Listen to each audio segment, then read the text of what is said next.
Webb telescope is finally on its way, the result of years of study and development by thousands of team members in the United States, Canada, and Europe. Webb's spacecraft ascends nearly vertically through the heavy lower atmosphere of Earth.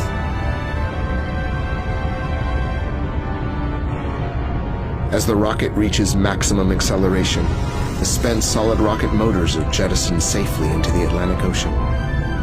Reaching the upper atmosphere where protection is no longer needed, the payload fairing is jettisoned and falls away.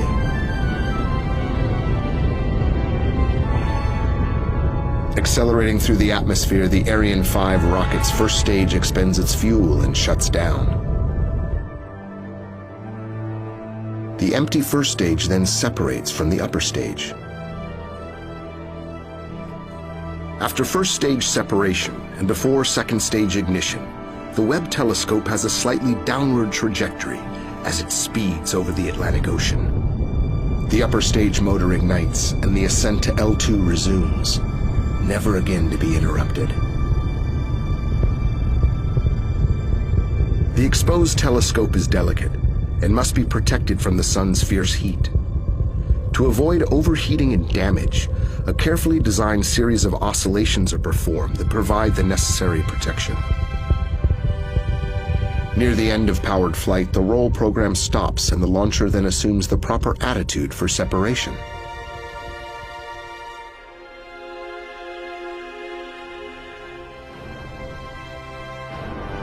After separation from the Ariane upper stage, the Webb telescope continues its journey to L2 under its own power, taking the next step to its final orbital station 1 million miles from Earth.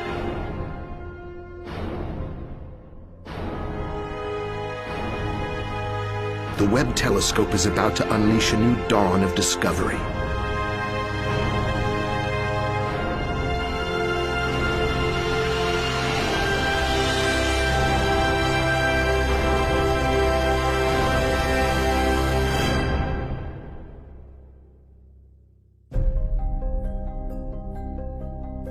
The Webb telescope separates from the launcher's second stage.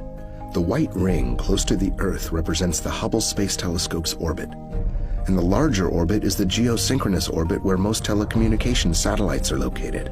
The solar array is Webb's first deployment. When completed, all of Webb's electrical power needs are satisfied by the solar array for the remainder of the mission. The onboard control system continually monitors and updates the attitude to ensure power generation and thermal safety. To preserve the cleanliness of the mirrors, thrusters are located only on the sunlit side of the observatory. The trajectory is designed without employing a retrofire, which necessitates pointing the delicate telescope at the sun. If course corrections are needed, these velocity additions must be done early in the flight to most efficiently use the mission's limited precious fuel.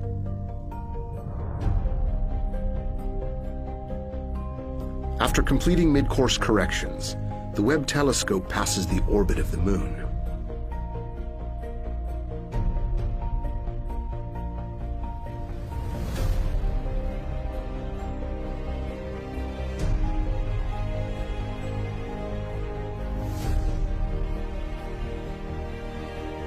Webb's initial transformation is the deployment of the sunshield pallets.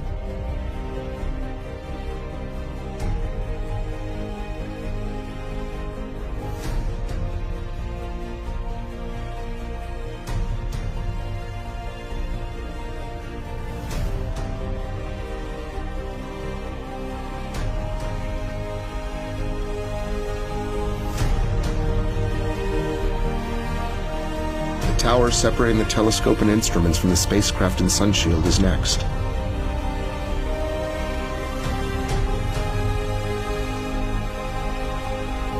Next, the aft flap deploys. This is key to managing momentum buildup and fuel consumption.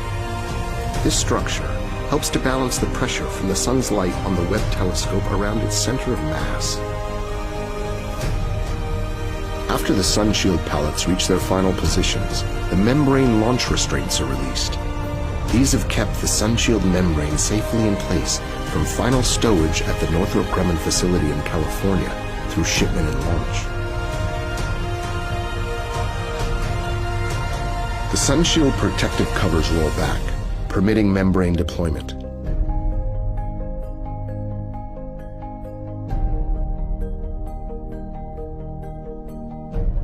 The covers over the core region release next.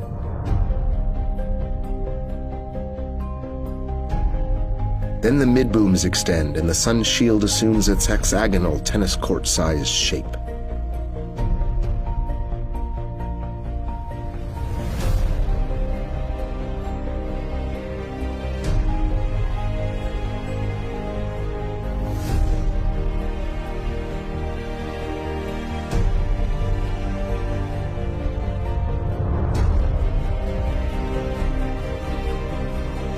It is now time to tension the sunshield membranes, each thinner than a human hair, pulling each of the uniquely sized and shaped layers to their optimal position. When deployed, the sunshield allows the telescope to cool to 385 degrees Fahrenheit below zero, cold enough to liquefy air, while the layer closest to the sun is almost 190 degrees Fahrenheit above zero, nearly the boiling point of water. It's of almost 600 degrees. Truly fire and ice.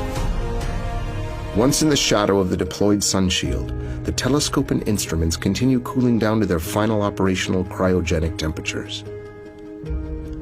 At the completion of membrane tensioning, the secondary mirror deploys into position and is latched rigidly in place. The aft deployable radiator releases and springs into position, allowing the instruments to radiate their waste heat directly into space and away from the telescope.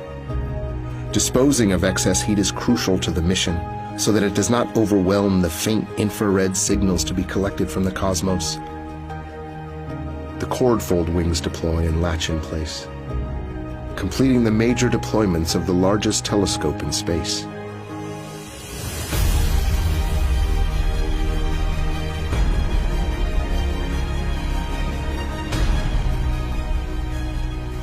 As the Webb telescope continues out to its operational orbit around the Sun-Earth L2, the observatory continues to cool down to its final cryogenic temperature state. A trajectory correction applied 29 days after launch puts the Webb telescope into its halo orbit, a key part of the mission design. The Sun-Earth L2 point is where Webb's orbit around the Sun is synchronized with Earth's. At this point, 1 million miles from Earth, Webb is free from the thermal influences of the Earth and all eclipses. Additionally, the Sun, Earth, and Moon, the brightest objects in the sky, are hidden by the deployed sunshield, giving Webb a dark, cold, and stable environment to carry out its mission of discovery. Once the mirrors and detectors are sufficiently cold, the wavefront sensing and control operations can begin.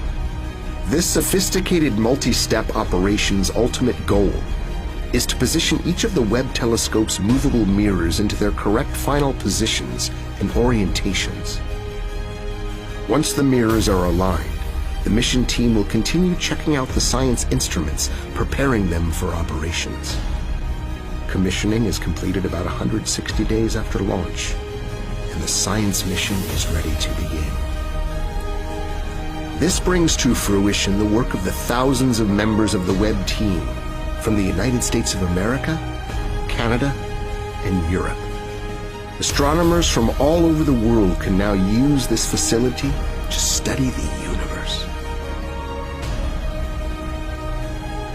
NASA's James Webb Space Telescope is a game changer. Discoveries made by this observatory will rewrite textbooks, inspiring the next generation of future engineers and scientists. This revolutionary tool will provide an unprecedented view into the birth of the first stars and galaxies, unleashing a new dawn of discovery.